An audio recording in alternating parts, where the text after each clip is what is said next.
Grande Marcos, beleza? Boa noite, tudo bem? Aí o Marcos acabou de entrar. Boa noite, pessoal. Boa, Marcos. Acabei de aceitar. Sejam todos muito bem-vindos. Boa noite, Marcos, tudo bem, cara? Como é que você E aí, tá, Marcão? Jean? E Beleza, aí? cara? Tudo bem? Tudo tranquilo? Boa noite, tudo ótimo. E aí, como é que tá as coisas? Maravilha, tá conseguindo me ouvir? Tô ouvindo direitinho, cara. E você aí, tá me ouvindo direitinho? Bom, tá ótimo. Tá perfeito. Beleza? Boa. Maravilha. Vamos É... voltar, né? Agora vamos voltar com tudo. Amanhã as academias aqui no Rio já abrem, hein? Pô, que maravilha, hein? Muito bom. Ah, E vamos você falou voltar, né? que estava organizando tudo aí, né? Ontem e hoje. Exatamente. Aí já tá Tá- aberto? Já tá abrindo ou não? Ainda não. Bauru ainda não. É, aqui a gente vai abrir, a partir de amanhã abre, e aí vamos ver como é que vai ficar esse comportamento aí ao longo da semana, né? Porque algumas cidades fecharam, né? Estão abrindo e fechando, abrindo e fechando. Então vamos ver, a partir de amanhã a gente está aberto aí, as academias estão abertas, vamos ver como é que vai ficar. Maravilha, cara. Marcos, primeiramente quero te agradecer muito, cara, por você ter aceitado esse convite para a gente bater um super papo hoje aí, né? E principalmente levar informações coerentes, né? Informações de qualidade, principalmente com uma pessoa que tem bastante conhecimento que você tem para trazer aqui para nós hoje, né? Eu quero saber se você está me ouvindo direitinho, tá tudo ok, né? Tá perfeito, obrigado. Maravilha, cara. É, já são 8 horas. Vamos lá dar início? Vamos. Marcos, primeiramente eu quero te agradecer do fundo do meu coração e é um imenso prazer, cara, poder estar aqui batendo esse bate-papo com você. A gente conhece tem muito pouco tempo, mas pelas nossas conversas ali parece até que a gente se conhece há muito tempo, né, cara? É Muito verdade, é bom. verdade. Cara, quero te parabenizar pela grande pessoa que você é, tá? Pela sua humildade, cara. Você é um cara 100%, tá? Meus parabéns mesmo. É uma honra estar aqui conversando com você e tenho certeza que eu vou aprender demais com você aqui hoje, tá? Assim como todos que estão aí nos assistindo. Beleza? Pô, obrigado pelas palavras, eu que agradeço. Show. Marcos, antes da gente iniciar, eu gostaria que você contasse um pouco da sua trajetória pra gente aí, por favor. Bom, eu sou professor de educação física, eu me formei já faz muito tempo, me formei em 2002, né? Desses anos para cá eu fiz algumas especializações, fiz um mestrado em neurociências, né? Então eu participo hoje do laboratório da UFRJ de mapeamento cerebral e integração sensório-motora. E de uns anos para cá me aproximei mais do cérebro e exercício físico. Então, para ficar mais próximo ainda da dor, eu fiz uma especialização no Hospital Albert Einstein, que fala realmente só sobre dor. E eu tive até uma certa facilidade para poder levar essa pós-graduação, porque a dor envolve cérebro e cérebro é a área do meu mestrado, é a área que eu pesquiso.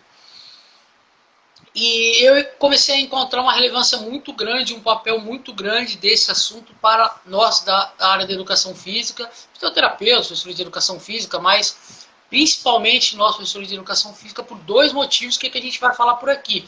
Mas eu já adianto um para o pessoal poder já entender a relevância, que é justamente uma das formas de tratar, se não for a melhor, é uma das, é o exercício físico.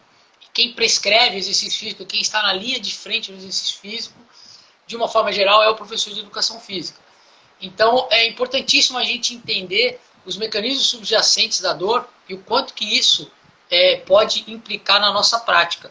Então, assim, é um assunto bem relevante, que coloca realmente, para vocês terem uma ideia, a dor crônica ela foi classificada no Código Internacional de Doenças agora como o CID-11, né, como um capítulo à parte para ela, né, mostrando realmente que ela deve ser tratada de forma diferente da aguda. E isso demorou anos, 28 anos para ter essa atualização.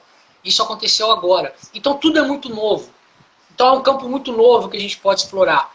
E por ser um campo muito novo, ainda estamos batendo cabeça. As áreas ainda não estão conversando muito bem, a medicina, com a educação física, com a fisioterapia, com a psicologia e com a nutrição.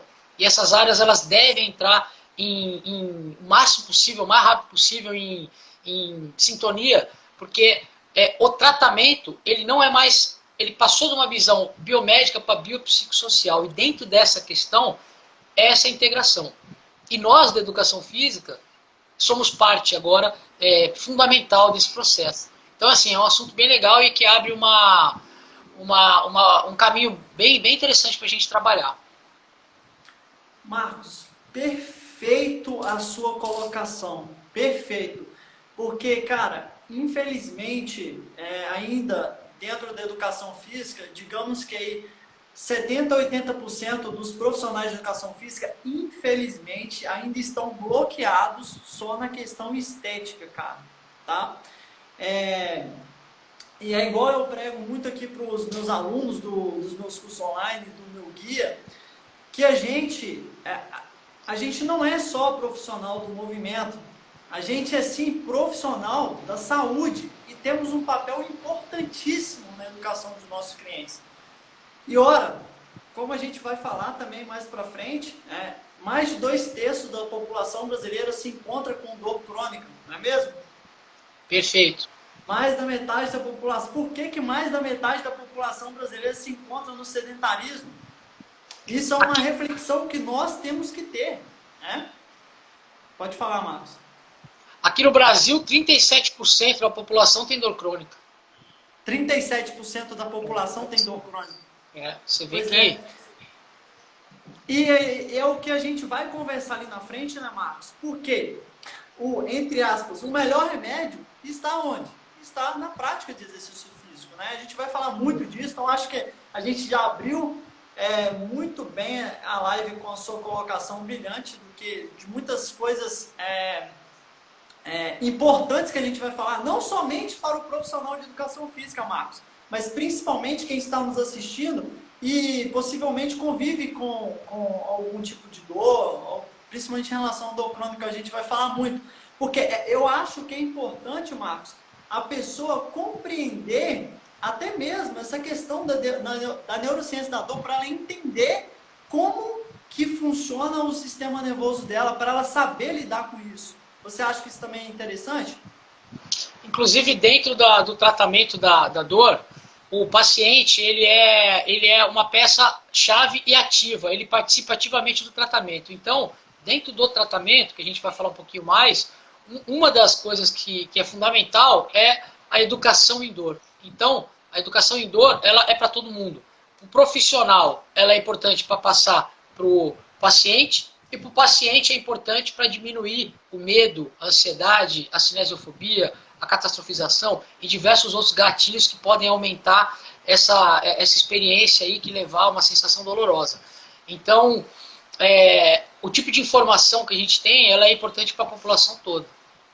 Muito bom, Marcos, perfeito. Como a gente vai falar muito de dor crônica, eu acho que é interessante também como essa live é especial para o bate-papo lá pro meu YouTube, do Movimento Integrado, Marcos. Eu acho que seria interessante a gente falar, antes da gente falar de dor, eu acho que seria interessante a gente pontuar algumas coisas importantíssimas em relação à saúde, né? Como a gente disse aí anteriormente, infelizmente a grande maioria dos profissionais de educação física estão bloqueados na estética, né? E não, a gente tem um papel fundamental e principalmente na dor crônica. Nós, como profissionais de educação física, nós temos um papel, nós somos aí, como você fala, nós somos linha de frente em relação à dor crônica, né, Marcos? E antes de a gente iniciar também, agora dando um pontapé inicial de uma vez, eu queria que você dissesse um pouco em relação do que você tem a dizer sobre saúde, não é somente ser livre de doença. Porque tem uma coisa muito importante também que eu sempre gosto de falar, Marcos, que é em relação a exame, né? A pessoa está no sedentarismo, a pessoa não está bem tá estressada, tá ansiosa, ok? Não está conseguindo produzir as coisas que ela gostaria tanto de produzir, ou seja, ela não está bem fisicamente, ela não está bem mentalmente o quanto que ela poderia estar, ok? E aí ela faz o exame, e aí o exame deu basicamente tudo ok, deu algumas alteraçãozinhas básicas ali, mas aí ela vai falar, ah, não, ó, meu exame deu tudo ok, vou continuar levando a minha vida no sedentarismo mesmo, se meu exame deu tudo ok, eu não preciso de praticar exercício físico, e aí que está um grande erro, né? O que você tem a dizer sobre essa questão de saúde não é somente ser livre de doença, que infelizmente as pessoas acham que somente ser livre de doença porque ela está saudável. E entendendo o contexto biopsicossocial, a gente sabe que não é bem assim, né, Marcos? A saúde, para você manter a saúde, você tem que fazer algum movimento, você tem que se movimentar. Não necessariamente precisa ser um exercício físico, mas você tem que fazer uma atividade física, você tem que ter movimento. E se você hoje está saudável, né, hoje você está saudável, não quer dizer que amanhã você vai estar, principalmente porque a gente vê que as maiores causas de afastamento no trabalho hoje, elas estão vinculadas à saúde mental. Então, é necessário realmente uma visão muito mais ampla do que é saúde, e não só apenas a ausência de doença, e também a forma como você está levando a sua vida, que pode aumentar o risco de uma potencial doença. Então, você pode não ter nada hoje, né? Mas o ritmo de vida que você leva, maluco de trabalho, né? de horas de sono mal dormidas, de alimentação, tudo isso vai, uma hora a conta vai chegar, não tem como. Então, as pessoas precisam se movimentar e precisam ampliar esse conceito de saúde, de vida, né? É algo... Agora, você vê aí, menos de 4% da população brasileira faz exercício físico, está dentro de uma academia. Então, precisa de uma educação maior para o povo, né? Em vários aspectos, né? Mas nesse daí, especificamente que a gente está falando, precisa realmente uma... E mais um detalhe, né? Você trabalhar com prevenção. Se você esperar para ir ao médico, né? Você esperar ficar doente, né? O custo que você tem, o país, né? De doenças, por exemplo, a dor crônica, por exemplo, custa mais de 100 bilhões por ano. Dá aproximadamente $6 mil por paciente com dor crônica. Então você imagina, você tem que chegar nesse ponto para você cuidar, né, da sua saúde. Você pode estar sintomático hoje, mas você pode estar no caminho para se tornar sintomático de alguma coisa. E muita doença é silenciosa, né? Então você pode estar achando que você não tem nada, mas você tem. Então realmente a gente tem que ampliar esse conceito, trazer mais informações às pessoas. E esse é um dos problemas da dor crônica também, porque ela também é confundida com outros conceitos. Existe muita informação de tudo que é lado, as informações elas são desencontradas. Imagina você nesse meio desse tiroteio de informações, cada um falando uma coisa, e aí você não sabe o que seguir, né? Então realmente a gente tem que mudar esse modelo biomédico para esse modelo biopsicossocial. Isso daí é certo. E, aliás, isso já começou, né? Mas como tudo demora um tempo. E esse tempo, até de fato acontecer, é importante que os profissionais comecem a falar sobre isso, incentivem as pessoas a procurar sobre isso. As faculdades, elas precisam ter uma grade curricular diferente para poder falar sobre isso. Já foram feitos estudos, por exemplo, nesse campo da dor, tanto na fisioterapia como na medicina, mostrando que eles não têm um conhecimento e uma disciplina específica de dor. Então eles têm um conhecimento muito superficial, de uma forma geral. É claro que depois existem as especializações, né? Mas apenas 6,5% das universidades brasileiras de fisioterapia tem uma disciplina relacionada à dor. Eu estou dando hoje aula em pós-graduação, é a primeira turma que a gente tem em neurociência e dor. Então, assim, é necessário uma atualização curricular. Um outro estudo foi feito um trabalho foi publicado com médicos do último ano da faculdade, também mostraram que eles tinham muitas crenças, muitos mitos, e responderam questionários com as 7 crenças e os 7 mitos mais relacionados com dor lombar, como exposição, exame de imagem, né? E a resposta deles foi muito abaixo da esperada, e essas mesmas perguntas foram feitas para eles após uma aula de neurofisiologia, de neuroeducação, de fisiopatologia em dor, e o resultado deles foi diferente.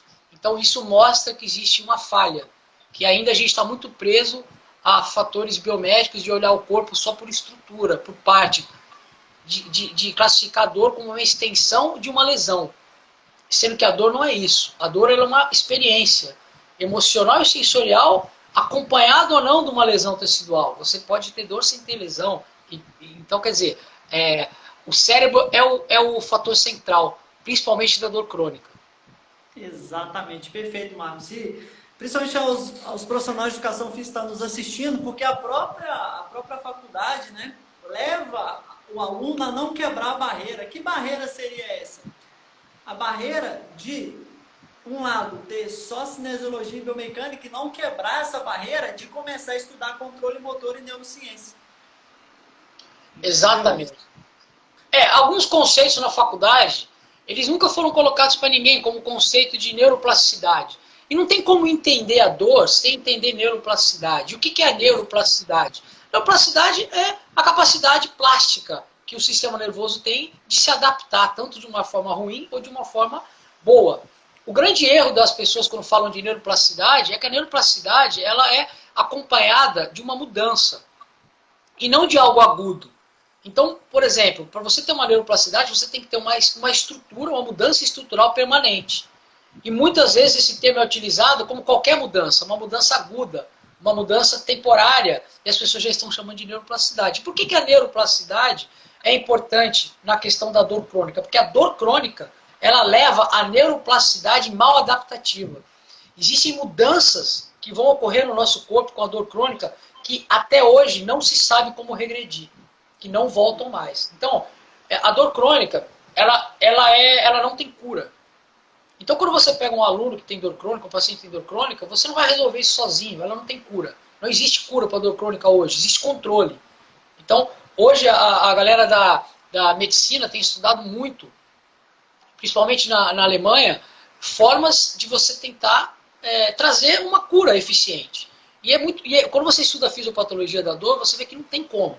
E aí, hoje ainda não tem como. Tem diversas formas de você tentar melhorar essa questão, claro, de aliviar os sintomas, entre elas o exercício físico, bloqueios que você faz com medicação, uso de opioides que acaba levando a overdose. 136 americanos morrem por dia com uso de opioides, a gente vai falar um pouco mais sobre isso lá na frente. Mas existe neuroplasticidade, existem alterações que não voltam mais. E nós da educação física principalmente, e até da fisioterapia, durante anos a gente quer tratar a dor crônica como uma extensão de uma lesão no tecido. Por exemplo, vou te dar um exemplo aqui para o pessoal entender. Adianta, se eu chegar com dor de garganta, porque eu estou gripado, na academia, adianta eu fazer exercício de fortalecimento para o pescoço?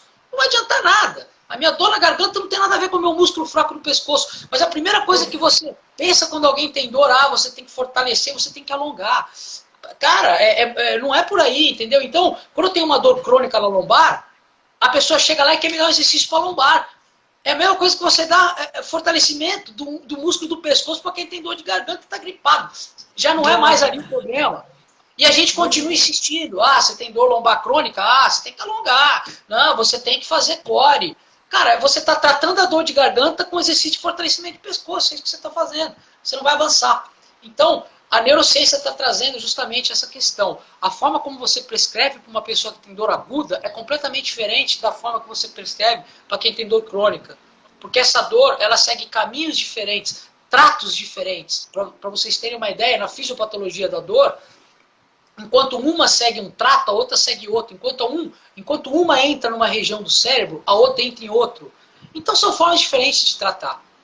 E isso que a neurociência traz. Não à toa, nós temos hoje 1,5, já chegando a alguns autores, alguns trabalhos, mostrando 1,9 bilhões de pessoas com dor. Nós temos aí 30% da população mundial com dor. E ninguém resolve. Porque a gente ainda continua acreditando que a dor é uma extensão de algo muscular. Então o que acontece? Não, a gente tem que acabar com isso. Agora, tem a dor aguda também. Eu posso ter uma dor também que ela está sendo originada por uma fraqueza de um músculo. Quem falou que não? Tudo bem, mas nem toda dor é isso. Então a gente tem que começar a entender que a dor crônica houve neuroplasticidade mal adaptativa. Houve estruturas que foram modificadas nos corpos dos neurônios, no cérebro, na massa cinzenta, E aí eu chego lá simplesmente com um mini bend e falo, ah não, basta você fazer aqui esse exercício de passada lateral, que é isso daí. Porra, então, cara, parabéns, você resolveu o problema da dor no mundo. Né? Você é um cara, né? Você é um novo cientista aí. Quer dizer, então não é assim. Posso fazer? Posso. Mas eu não posso falar que é a causa da minha dor. A causa é outra. Então, realmente é necessário as pessoas terem essa nova educação em dor, entender a dor e, a partir daí, entender uma nova prescrição. E muito perfeito, Marcos, tudo isso que você disse, e é justamente isso, cara.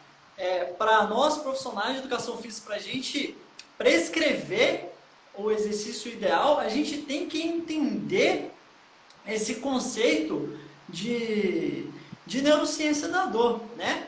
E aí, Marcos, agora já para dar uma adiantada aqui, né, de forma brilhante, igual você introduziu, mas antes da gente entrar nos aspectos específicos, e como a gente também vai até quebrar alguns mitos lá no final, e um desses mitos é em questão do fortalecimento do core, principalmente em relação à dor lombar crônica, eu queria que você falasse pra gente, por gentileza, a questão da classificação da dor, né?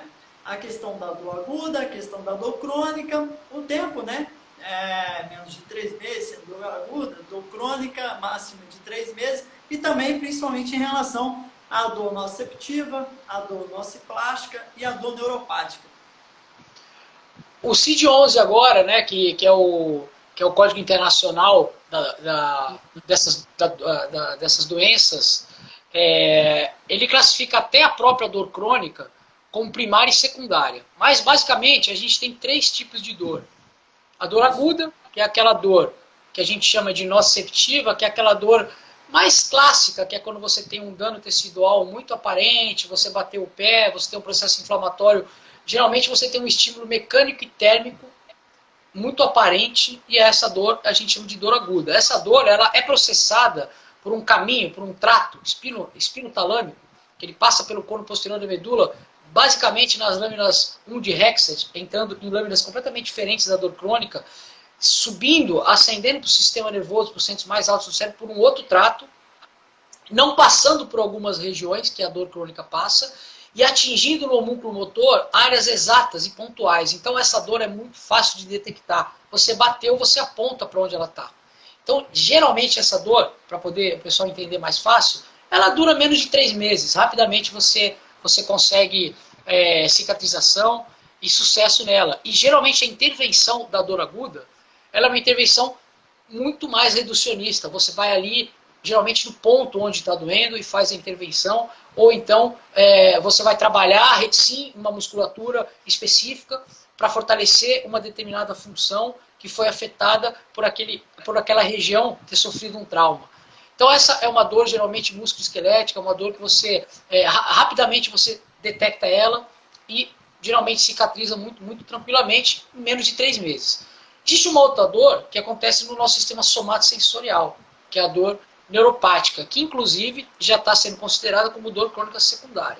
Mas, classicamente, a gente coloca como dor neuropática, que é uma dor no sistema somatosensorial, sistema nervoso. Muito comum em diabéticos, em radiculopatias periféricas, pensamento de hérnia. Então, esse outro tipo de dor é uma dor que, geralmente, o médico, o fisioterapeuta, eles vão estar muito na linha de frente. Porque eles vão tentar tirar o paciente, tirar o aluno da incapacidade, tirar o aluno daquele momento de crise. Então, nada melhor do que a intervenção pontual do médico e do fisioterapeuta nesses momentos. E o último tipo de dor seria essa dor nociplástica, ou dor crônica, que é aquela dor que a gente já tem um outro tipo de caminho. Essa dor ela entra nas lâminas de Rexed em outra região, geralmente lâmina 2 ou 5. Ela ascende pelo trato espinotalâmico, espinoretículo talâmico, que é um outro trato, passando por regiões do nosso tronco encefálico, completamente diferente, passando por áreas como, por exemplo, a coroa radiada, que vai passar esse sinal para o homúnculo, para a área somatosensorial, de forma espalhada. Por isso essa dor é uma dor mais difusa, é uma dor mais difícil de você localizá-la, ela parece que ela anda. Então, essa dor, geralmente, ela está com o paciente, com o aluno, por mais de 3 meses. É importante dizer que quando você estuda a questão da dor aguda e crônica, existe essa regra de 3 meses. Porém, não é bem assim que funciona. É igual dizer que num exercício você só queima gordura ou, né, só usa, queima não, né, você só usa mais o substrato energético vindo da gordura ou do carboidrato. Isso também não existe. Você pode ter mais de um ou mais de outro, né? Mas você não fecha a torneira de um e abre a do outro. Não existe. Então, esse lance da regra é uma coisa apenas de fins didáticos. Mas, de uma forma geral, é isso que a gente encontra até nos trabalhos dos artigos científicos. Mas existe a dor mista também. A dor mista, ela tem um pouquinho de cada. Ela tem um componente plástico, ela tem um componente neuropático, ela tem um componente agudo. Então, a gente tem que avaliar realmente qual tipo de dor que é, para a partir daí ter uma prescrição. Então, basicamente, são 3 tipos de dor. 3 tipos de intervenção diferentes. E a gente tem que ter 3 tipos de prescrição diferente, principalmente no que está ao nosso alcance na área de educação física, né? Então essa dor crônica é a dor que eu me refiro de 1,9 bilhões, 1,5, 1,9 bilhões de pessoas. É a dor que eu me refiro falando que mais de 2/3 da população brasileira tem. É a dor que eu me refiro como a principal causa de afastamento no trabalho no mundo. Então, esse tipo de dor está sendo tratado muitas vezes como o ajuste da cadeira, e não é. Como a posição que você está sentado, e não é. Por isso que ela persiste, porque não está sendo feito o tratamento correto. Ou muitas vezes é feito o tratamento à base do quê? De remédio para parar a dor. Opioide. Está doendo? Toma remédio. Toma remédio. Toma remédio. Você não está resolvendo. Você está resolvendo por partes, né? Só que o que você começa a criar com o tempo, isso é uma dependência do opioide. E quando você cria a dependência do medicamento, você começa internamente no seu sistema, no seu corpo, que tem um mecanismo de descendente de dor, você começa a diminuir a eficácia desse seu mecanismo. Então, você, na verdade, a longo prazo, está contribuindo para piorar o seu caso, para hiperalgesia. Aí que entra o nosso trabalho. O exercício físico ele é fundamental, porque ele ajuda na liberação desses neurotransmissores, desses opioides, na analgesia. Agora, você não vai resolver tudo com exercício físico, não tem como. A dor crônica, a gente nunca vai resolver nada sozinho. Né? É necessário essa equipe. Agora, qual que é o problema? Você fala assim, tá bom, você está falando então que eu preciso ter uma equipe multidisciplinar. Mas alguém me mandou um paciente e esse paciente disse para mim tudo o contrário do que você está falando.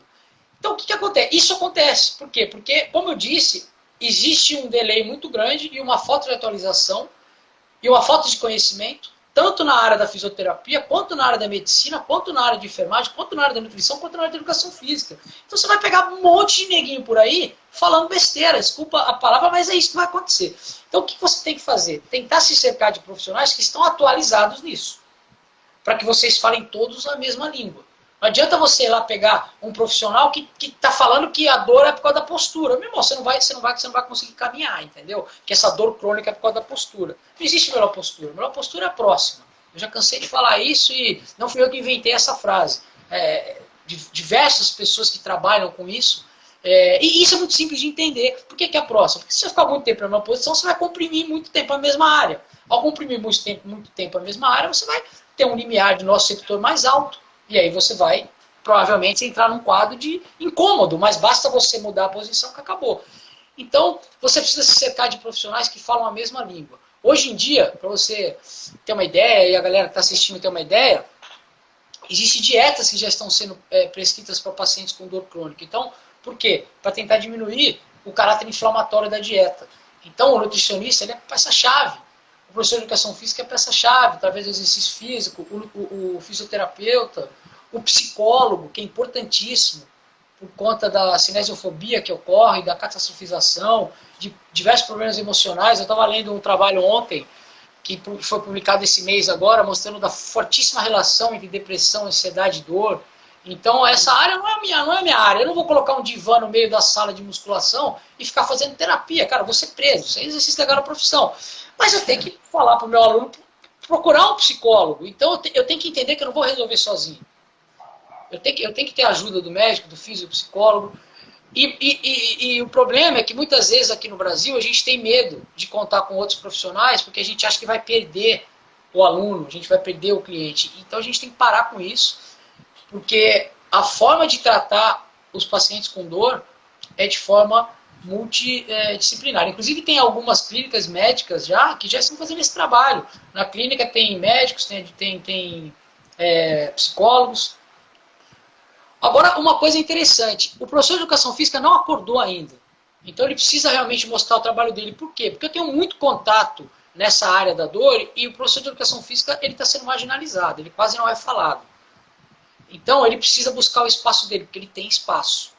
Ele precisa ser reconhecido por isso. Então, ele precisa estudar a neurofisiologia, ele precisa estudar a neurociência, ele precisa estudar, porque, como eu disse, é uma doença. Né? É uma doença. Está lá no CID-11, foi classificado. Há 28 anos teve uma atualização. Há 28 anos não tinha atualização e agora teve. A dor crônica é um mundo, a dor aguda é outro. Então, é multidisciplinar. Aí eu pergunto, quantas pessoas conseguem trabalhar com isso hoje? Então você não pode fugir disso, você tem que aprender, você tem que estudar e a partir daí trabalhar. E vale a pena? Claro que vale. 1,5 bilhões de pessoas precisando. Né? Então a gente tem mercado aí. E exatamente, Marcos. Cara, o mais interessante de tudo, sabe o que é, Marcos?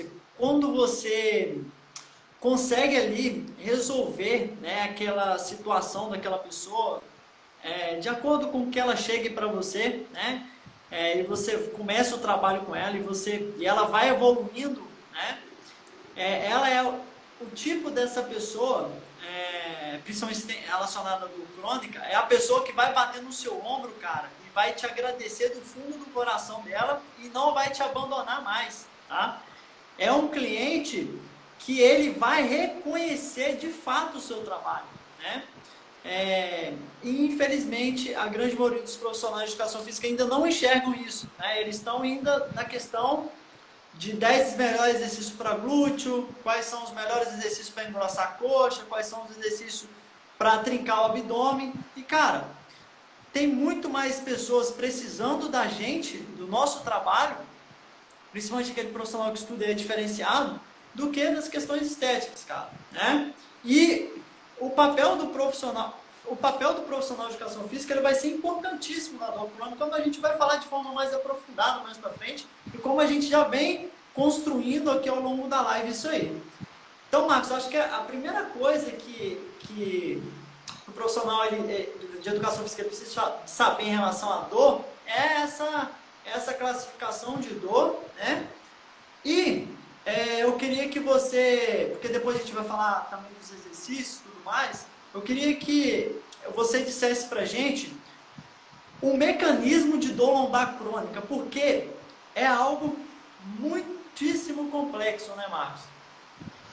A fisiopatologia é uma das partes mais bonitas que a gente tem, mas mais complexas. Mas de uma forma geral, quando eu trouxe o conceito de neuroplasticidade, é que existe neuroplasticidade na dor crônica. Então, essa dor crônica, vão ocorrer diversas mudanças estruturais, que a gente vai falar agora, e que justificam justamente o porquê que a abordagem deve ser diferenciada. Então, para o pessoal entender, qual que é o mecanismo, o que ocorre? Geralmente, a dor crônica, ela foi um dia aguda. Então, ela foi uma dor que, dentro de um processo, por exemplo, um exemplo, existe diversos trabalhos que mostram que pós-operatórios mal feitos, e quando eu digo mal feito, eu não digo cirurgicamente mal feito. A cirurgia foi bem sucedida, mas o tratamento foi mal feito de uma forma geral, uma abordagem psicológica que não foi bem interessante, uma forma de tratar o paciente de uma forma, com cuidado.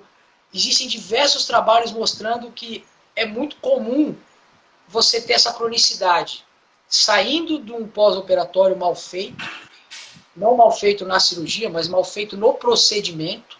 Você imagina você tratar o cara como uma peça anatômica, ir lá, tá pronto, vai embora. Então, você tem que ter esse cuidado, né? Existem trabalhos mostrando que você pode ter cronificação assim. Existem trabalhos mostrando que você pode cronificar com problemas relacionados ao seu cortisol. O fato é que, assim, entre 7% e 14% das pessoas, você cronifica. E quando você cronifica, você tem um problema grave.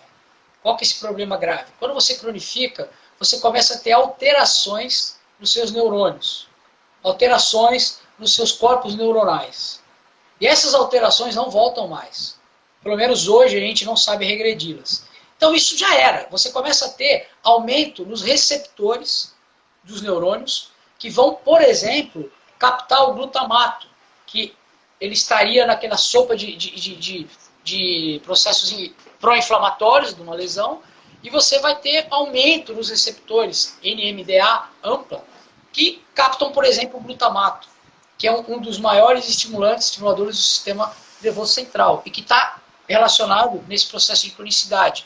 Você imagina, então, você ter um neurônio com mais receptores para captar estímulos que são pró-inflamatórios.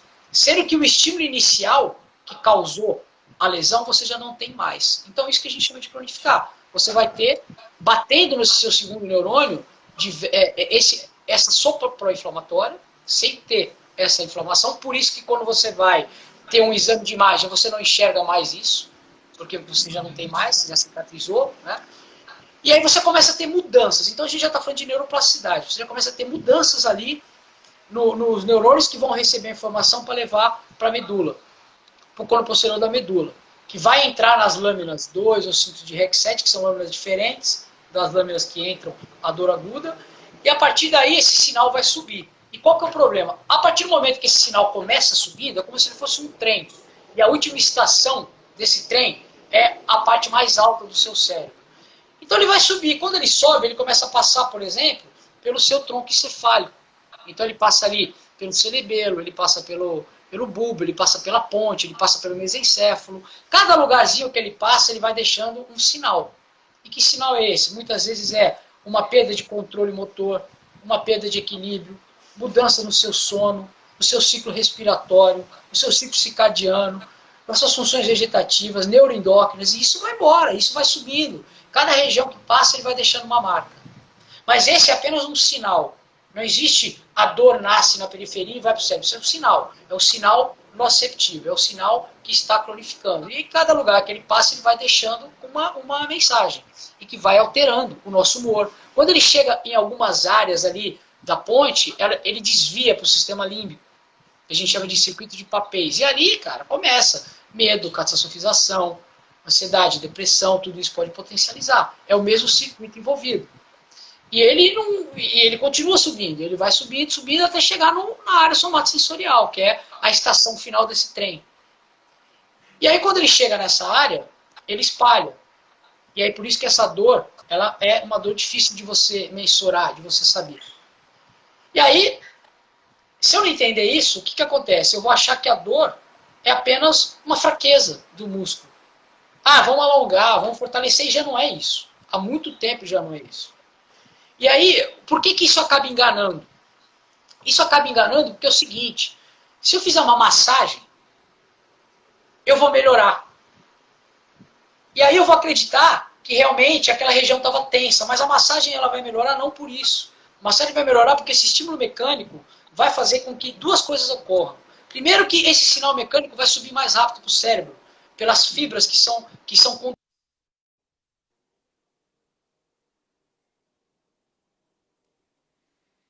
Pessoal, tá me ouvindo aí? Eu não-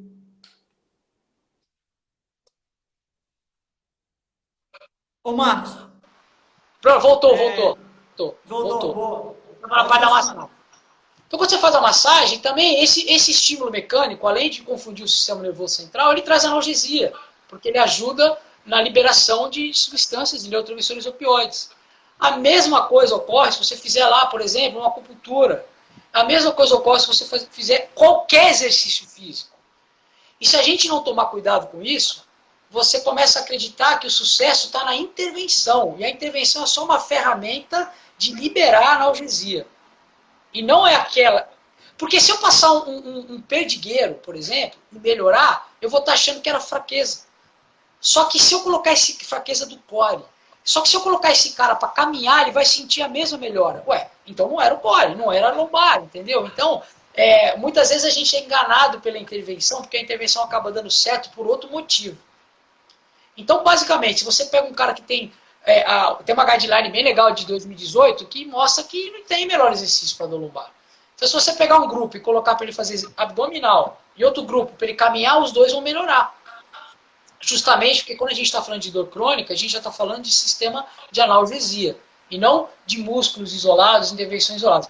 Por isso que perde o sentido de você querer ter causalidade de postura, ter causalidade de falta de alongamento, ter causalidade de fraqueza de músculos. Houve um caminho todo chegando até o cérebro que foi mudando, e cara, inclusive muda a fome. Passa pelo centro de saciedade e fome, que é o hipotálamo ventromedial, que tem a liberação de NPY e CRH, que são neurotransmissores que podem inibir ou aumentar a fome. E você passa por esse caminho, esse sinal nociceptivo. Aí quando chega lá no cérebro, o cérebro é quem decide se isso vai doer ou não. Não é mais um sinal. Existia um modelo cartesiano, que era um modelo antigo, que ele acreditava que a dor nascia no estímulo. E a dor não nasce no estímulo. É um estímulo apenas. Então os nociceptores, eles captam um estímulo. Eles não captam a dor, eles captam um estímulo. E esse estímulo, ele é levado lá para o cérebro e quem decide se vai ter dor ou não é o cérebro. Então essas mudanças, elas são importantes para a gente entender a fisiopatologia. E uma vez entendida a fisiopatologia, a gente encontra algo pior, que é essa neuroplasticidade mal adaptativa. Então, o que acontece quando esse sinal chega no cérebro? Cara, acontece que você começa a diminuir, por exemplo, a densidade de massa cinzenta em diversas regiões do cérebro, como o córtex pré-frontal, como a ínsula, a amígdala. Então, você começa a ter mudanças estruturais bem significativas, que seria muito reducionista da nossa parte achar que o problema está numa musculatura que está fraca, que ele está numa musculatura que tem que alongar. Então, assim, é necessário urgentemente uma atualização curricular. Cara, brilhante. E a mesma ideia em relação à dor crônica, é a mesma coisa de reprogramação de movimento. Né? As pessoas, vou fortalecer esse músculo, vou alongar esse músculo, vou reprogramar o movimento. E quando a gente estuda controle motor e neurociência, a gente vê que não é assim, né? Perfeito, Marcos. Eu acho que foi muito interessante você falar essa questão. Eu gosto sempre de iniciar minhas aulas falando isso.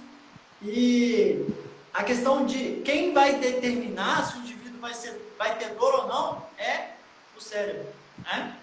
É até interessante com relação principalmente à dor crônica, como a gente está falando, mas fugindo um pouquinho rapidinho, a questão, tem dois exemplos práticos, né? Por exemplo, a pessoa está atravessando a rua, vem um ônibus, ela começou a correr, torceu o tornozelo ali na hora, né? Só que aí, toda a interação do ambiente vai ser levada toda essa informação do ambiente, né? Através de todas as informações sensoriais, o cérebro vai interpretar aquilo ali tudo muito rápido. Está vindo um ônibus, eu tenho que levantar, eu tenho que conseguir levantar para conseguir fugir desse ônibus, mas está com o tornozelo torcido. E nesse exato momento o cérebro interpretando que tem uma ameaça muito maior do que aquele tornozelo torcido, provavelmente ali na hora ela não vai sentir dor no tornozelo torcido, ela vai conseguir levantar, vai para a calçada, mas na hora que chegar na calçada, vai desencadear a dor, por quê?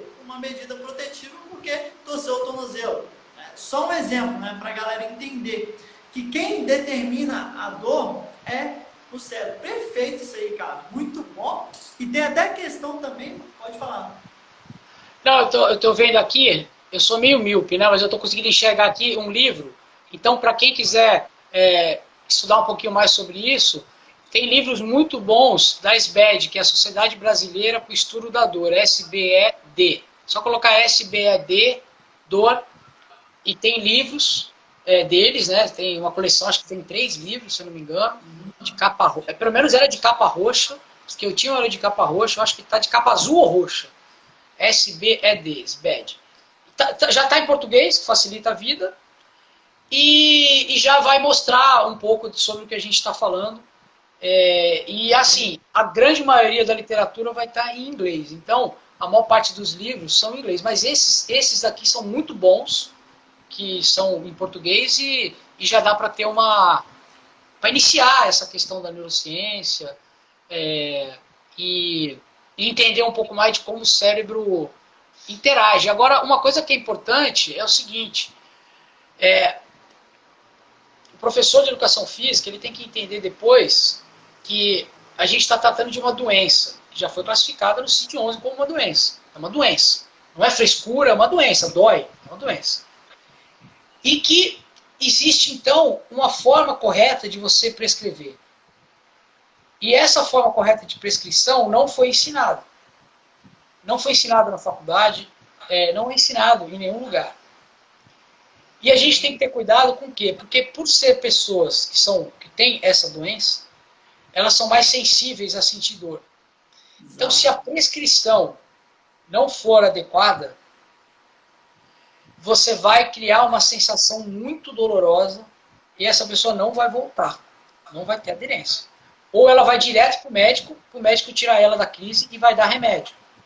E, de uma forma geral, para as pessoas que têm dor, não é muito agradável fazer exercício físico, porque dói. Pode doer, inclusive, durante a prática do exercício físico. Então, a gente tem que ter muito cuidado na hora de prescrever. Isso é um outro assunto, mas assim, é importante dizer, porque assim, legal, então eu já estou entendendo de neurociência, agora vamos lá arrebentar, porque eu quero liberar a analgesia. No dia seguinte, a tendência é você piorar, é o aluno ter mais dor. Então, a prescrição deve ser bem tranquila nos primeiros dias, não existe uma guideline, uma diretriz, trabalhe com tantos por cento, não existe, ainda não existe, pode ser que amanhã depois exista. Então, comece sempre devagar, a dica que eu dou é comece devagar, anote, cada aluno vai responder de uma forma, não existe todo mundo vai responder igual, e aí gradativamente você vai aumentando a intensidade. Por quê? Porque os trabalhos mostram que exercícios físicos feitos de forma intensa, moderada, intensa, tem melhor resposta analgésica. Mas, se esse é um cliente, é um paciente que responde de uma forma com uma sensibilidade, né, mais aguçada à dor, se você der muito forte para ele um treino, ele vai doer muito. Então, você tem que começar devagar. Começa devagar e com o tempo você vai aumentando a intensidade.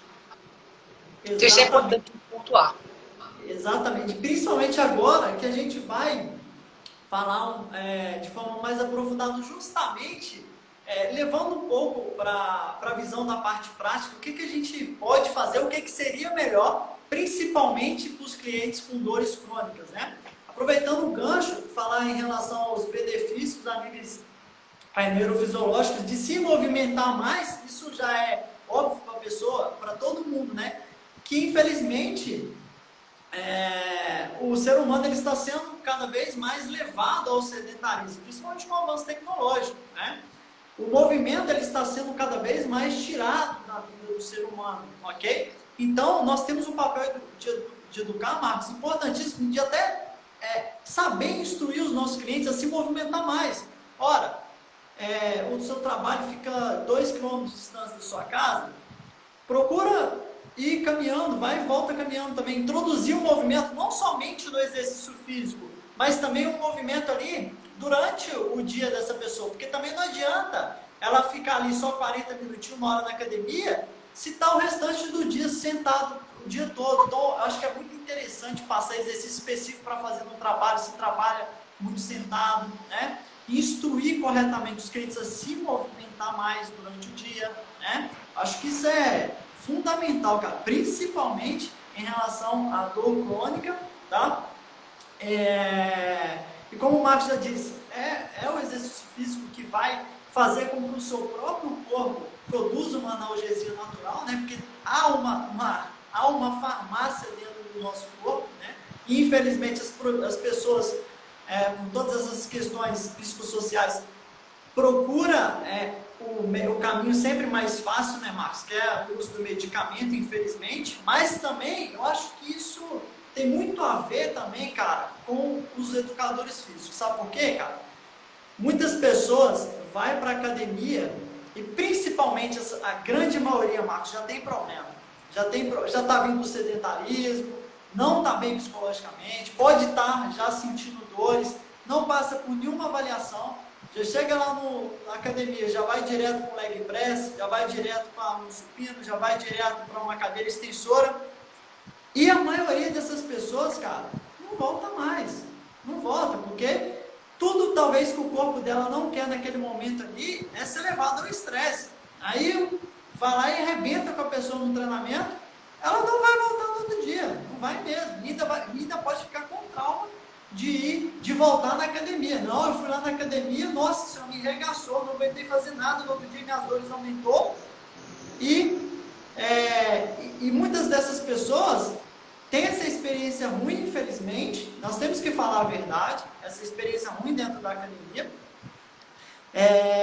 Principalmente há alguns anos atrás isso era muito maior, né? E aí as pessoas ficam com aquela questão emotiva de que aconteceu ali na academia, fixado, e fala, eu não vou voltar mais na academia, não vou fazer exercício físico porque aquilo lá me arrebentou. Então isso é muito ruim.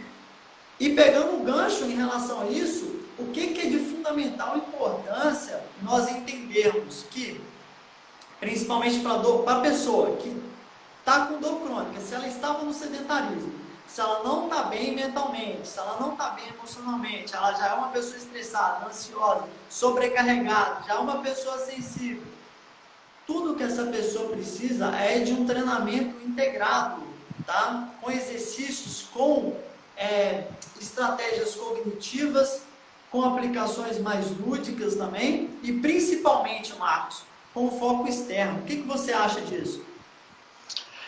O mais importante para esses alunos é primeiro a gente tentar detectar uma atividade que eles gostam. Porque eles já vão chegar com dor. Eles vão chegar com dor. Então, chegar para treinar com dor, né, você já não quer ir. Então, se for ainda uma coisa que você não gosta, aí vai piorar. Então, de preferência, tentar buscar atividades que eles gostem. Eles precisam se movimentar. Nesse momento que a gente quer que a pessoa se movimente. Então, tentar buscar. Primeiro, que é o mais importante, ter sempre... Eu bato bastante nessa tecla, mas assim, ter sempre uma equipe. Então, ele já vai ter um nutricionista para ajudá-lo na alimentação, de preferência, tentando prescrever ali. Isso é o nutricionista quem vai determinar, mas o que os trabalhos mostram é que existem até pirâmides alimentares com a ideia de você tentar diminuir dietas anti-inflamatórias, mas isso é com o nutricionista. Mas é importante que ele tenha o nutricionista dele, que ele tenha o médico, o físio, o psicólogo, e aí ele chega para nós, né? Ou se ele chegou para a gente antes, a gente encaminha também para esses profissionais. Tendo todos esses fatores melhores controlados, aí a nossa prescrição já passa a ser mais fácil, porque ele já vai entender que ele precisa. Como eu disse no começo, é classificado como doença, então existe tratamento. Então, só que dói, né? Então, é um tratamento doloroso. Então você tem que, de preferência, buscar um exercício que ele tenha prazer. Tem um trabalho agora de 2020 da Stefan, que foi publicado no Behavioral Research, que mostra que para pacientes com dor crônica, o exercício físico ao ar livre, próximo de praças, de ambientes que tem bastante ambiente verde, ele traz maior analgesia. Então o estudo discute diversos fatores, como íons negativos no ar, fitólitos, luz solar, entre outros, expectativas positivas, né? Então, o que a gente tem que entender é que esse paciente primeiro tentar buscar o que é que ele gosta, ou que ele, né, ou que pelo menos, né, tem muita gente que não gosta de academia, ambiente fechado, mas tem gente que adora academia. Então, a gente tem que tentar entender quem é esse cliente, saber o perfil dele, e a partir daí a gente começar a utilizar algumas estratégias, se for de acordo com o que ele realmente gosta, que aí entra a questão do lúdico, de você dar tarefas mais lúdicas para ele, ou de tarefas que tenham um foco externo. Que quando a gente fala de foco externo, por exemplo, o que é isso aí, né? Então eu vou dar um exemplo clássico para o pessoal entender. Você tem um aluno hoje que ele tem medo de agachar, porque alguém falou para ele que ele não pode agachar, que ele nunca mais vai poder agachar. E aí você vai chegar para ele e vai falar, não, você tem que agachar sim, porque você levanta da cama todo dia, você vai ao banheiro. Geralmente, ao fazer isso, é possível que você trave ainda mais o aluno. Então, o que você faz? Você ouve, né? Você sabe que nesse momento não é a hora de você bater de frente, embora você saiba que isso é uma crença limitante. Então, você coloca um exercício como uma tarefa, onde no meio dessa tarefa, ele tem que agachar, porque ele tem que pegar algo do chão. Mas ele vai estar tão preocupado com esse foco externo, com essa tarefa que ele tem que fazer, que ele vai fazer isso daí que você quer e não vai nem perceber. Então, ao fazer isso, você vai devolvendo naturalmente o movimento para ele. Você vai devolvendo a função para ele. E a função restabelecida faz com que a musculatura fique mais forte. E aí você começa a melhorar a qualidade de vida dessas pessoas. Porque entenda uma coisa, em alguns pacientes, talvez o exercício físico não melhore tanto a questão da dor, mas ele vai dar autonomia. Então, pelo menos você tendo autonomia para se movimentar, você consegue viver melhor. Agora, você imagina, se esse paciente já passou por um médico, por um psicólogo, que já ajudou a reduzir esse medo e essa ansiedade dele, o médico já falou para ele que isso é importante, que ele vai tomar menos remédio depois, o fisioterapeuta já falou para ele, cara, você está bem, você está forte, vai embora, só volta aqui a cada 15, 20 dias para a gente reavaliar, mas ó, você já teve alta, você está bem, passa pelo psicólogo, né, pelo médico nutricionista, por todo mundo, ele já vai aceitar melhor as nossas ideias do nosso treino. E por que é importante profissionais falando a mesma língua? Porque senão não adianta nada você mandar esse aluno para um médico que vai falar assim para ele, não, realmente, olha, para de treinar, você não pode treinar. E vai para o psicólogo que fale uma outra coisa que aumente a ansiedade dele. Fala, ih rapaz, se eu fosse você, nunca mais eu amarrava o tênis. Quer dizer, aí se esse cara vem para treinar com você, você está ferrado, você não vai conseguir caminhar. Então você precisa de uma equipe que esteja atualizada e falando a mesma língua. E para prescrição é importantíssimo a gente tentar entender que a gente tem que tentar buscar a melhor experiência possível. E mais um detalhe, meu aluno está com dor, devo treinar? Se for dor crônica, a resposta é sim. Se não for uma dor incapacitante, que ele não está conseguindo levantar da cama, a resposta é sim. Se for uma dor aguda, de um processo inflamatório, a resposta é não. Pô, você está mal, você está inflamado, vai para casa, né? Vai ao médico, vai ao fisioterapeuta, você precisa de um outro tipo de trabalho. Por quê? Porque os trabalhos mostram que você não fazer nada e ficar em casa é a pior opção que você possa ter. Então vai se exercitar. Então a gente precisa fazer com que essa experiência, mesmo doendo ao longo do treino, seja positiva. Então existe forma de você fazer isso ficar positivo. Primeiro, tentando trazer um exercício que a pessoa goste. Depois, explicando que isso faz parte do tratamento. Porque o aluno, o paciente, ele é a parte ativa do tratamento. A partir do momento que você começa a mostrar que você está tratando, que isso é normal, que vai doer mesmo, porque você tem uma situação, né, que a gente está trabalhando para melhorar. Você começa a criar uma expectativa melhor. E essa expectativa de melhora aumenta o enfrentamento, a alta eficácia, diminui a catastrofização, eu não vou conseguir, nunca mais eu vou fazer. Diminui a cinesiofobia, que é o medo do movimento, e melhora a função. Então a gente tem que tentar, dentro do possível, trazer atividades que o foco é aumento de função, com diminuição da dor, mas que seja o máximo, né, prazerosa para essa pessoa. Então a prescrição deveria começar por aí. Perfeito. Cara, se dependesse de mim, a gente ia virar a noite aqui conversando, porque tem coisa pra caramba pra falar, cara. Muita coisa.